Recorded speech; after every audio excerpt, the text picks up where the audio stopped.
He smiled before he died, and that smile still follows me like a shadow I can never escape. I can see it even now. The faint curl of his lips, slow and effortless, as though even pain itself had bowed before him. It wasn't a smile of relief or victory. It was something deeper, something that held a mystery I was never meant to solve. The room was dimly lit, the air heavy with the scent of antiseptic and sorrow. The machines hummed in the background, each beep a cruel reminder of how fragile life is. His chest moved weakly, each breath sounding like it belonged more to heaven than to earth. I had known him all my life, from the days we laughed at sunsets to the nights we sat in silence, our thoughts speaking louder than our words ever could. He was a man who carried storms inside him, yet smiled as if he had never been touched by the rain. I used to believe I understood him completely, but in those final hours, I realized I had only ever seen the surface of his soul. There was a strange calmness in his eyes, a serenity that terrified me, because I couldn't comprehend how someone so close to death could look so peaceful, so certain. I wanted to speak, to tell him he couldn't go yet, that there were still 1,000 moments left unfinished, but my voice refused to obey. All that came out was his name, whispered again and again like an unfinished prayer. He turned his head slightly, his eyes faintly open, but within them burned a clarity I hadn't seen in years. His lips parted as if he wanted to speak, but instead came that faint, unforgettable smile, the same one that has burned itself into my memory. For a second, I thought it meant hope, that maybe the pain was fading, maybe he was healing, but the slowing rhythm of the monitor told me otherwise. That smile wasn't life returning, it was life leaving. I gripped his hand tightly, feeling the warmth fade from his skin, and something inside me shattered, something that has never found its way back. His body was still warm when the nurses rushed in, but his soul had already crossed to a place I could no longer reach. I sat there long after, motionless, staring at him. He looked like he was just sleeping, exhausted after a long battle. That faint smile lingered on his face, gentle and haunting, as if mocking the storm breaking inside me. I wanted to cry, to scream, to drag him back from wherever he had gone. But all I could do was wonder, why? Why did he smile? What did he see that I couldn't? Was it forgiveness, peace, or something divine that only the dying are allowed to witness? That question became a wound that never healed, a whisper that never left me. When they took his body away, I followed in silence, each footstep echoing like it belonged to a dream I was being forced to wake from. The hospital doors closed, but that smile came with me, etched into my mind, reflected in mirrors, hiding in the quiet corners of my home. That night, I lay awake, unable to sleep, every blink of my eyes replaying the moment over and over again. It wasn't death that haunted me. It was the calm he carried into it. How could he be so ready to go while I was still breaking apart? Days passed in a blur. I didn't eat, didn't speak. His absence filled everything. His voice in the rustle of leaves, his laughter in the wind, his presence in every silence. Grief didn't fade with time.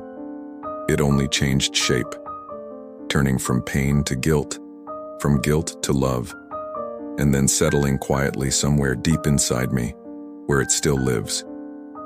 The day of the funeral was gray and cold. Rain had softened the earth and the air smelled like loss.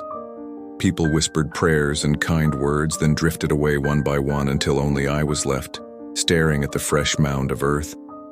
My hands trembled as I touched the cold mud, whispering his name, hoping somehow he'd answer, that he'd smile again. But there was only silence, dense and endless. In the days after, I went through his things, his old watch still ticking, letters yellowed with time, photographs that held fragments of laughter. Each object carried a piece of him, but none carried the meaning of that final smile. Yet it stayed with me, echoing in my mind, whispering truths I couldn't yet understand. Sometimes I think that smile was his way of setting me free, telling me to stop fighting what was already written.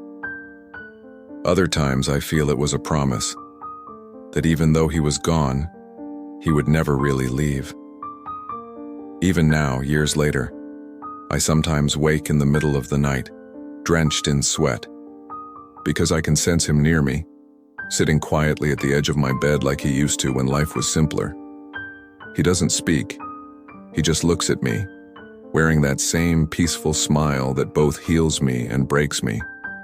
It's strange how one small moment, one faint smile, can carry the weight of a lifetime.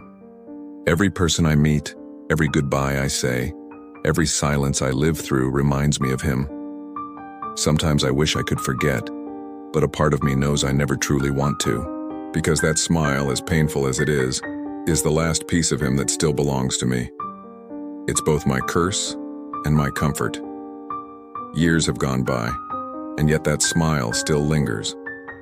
Life moved on, or at least that's what I kept telling myself. Seasons passed, faces changed, the city grew louder, but somewhere deep inside, time stood still the day he took his last breath. The laughter that once brightened my world has been replaced by a quiet so deep it speaks louder than any sound. Grief, I've come to realize, never truly disappears. It only changes form, softening, fading, hiding for a while, until the heart grows still enough for it to return. And yet, in the ache that never ends, his smile remains like a distant flicker of light, far away, yet eternal. I still visit his grave. The grass has grown lush and green over it, and birds sing softly in the mornings there. They say time heals everything, but each time I stand there, it feels as though time has never moved at all. I kneel down, place my hand on the cold stone, and speak to him quietly about the life I've lived, the things I wish he could have witnessed, the battles I fought alone.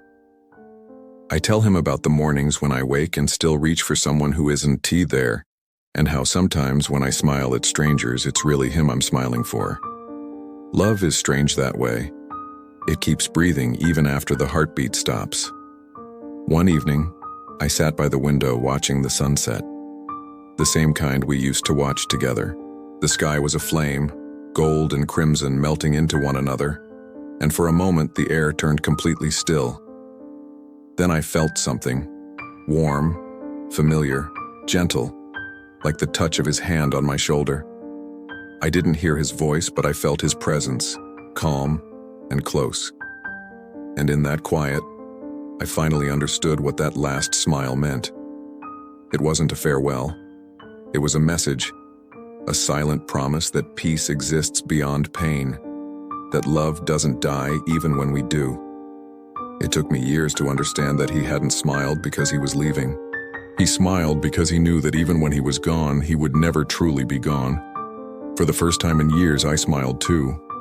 Not the kind of smile that hides pain, but the kind that holds it gently. Maybe grief isn't something we fight.